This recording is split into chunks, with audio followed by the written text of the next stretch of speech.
tungkol sa muling pagkabuhay. Nang araw ding iyon, may lumapit kay Jesus na ilang Saduseyo. Ang mga ito ay hindi naniniwalang muling mabubuhay ang mga patay. Sinabi nila, "Guro, itinuro po ni Moises na kung mamamatay na walang anak ang isang lalaki, ang kanyang kapatid ay dapat pakasal sa nabiyuda upang magkaanak sila para sa namatay. Noon po'y may 7 magkakapatid na lalaki rito sa amin. Nag-asawa ang panganay at namatay siyang walang anak, kaya't ang kanyang asawa ay pinakasalan ng kanyang kapatid. Gayon din po ang nangyari sa pangalawa, sa pangatlo hanggang sa pampito. Pagkamatay nilang lahat, namatay naman ang babae.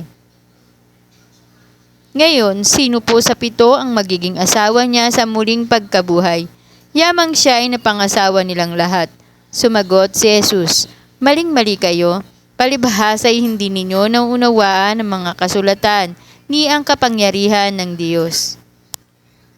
Sa muling pagkabuhay, ang mga tao ay hindi na mag-aasawa. Sila ay magiging tulad ng mga anghel sa langit. Tungkol naman sa muling pagkabuhay ng mga patay, hindi ba ninyo nabasa sa kasulatan ang sinabi sa inyo ng Diyos? Sabi niya, 'Ako ang Diyos ni Abraham, Diyos ni Isaac at Diyos ni Jacob.' Ang Diyos ay hindi Diyos ng mga patay, kundi ng mga buhay. Nang marinig ito ng mga tao, namangha sila sa kanyang katuruan.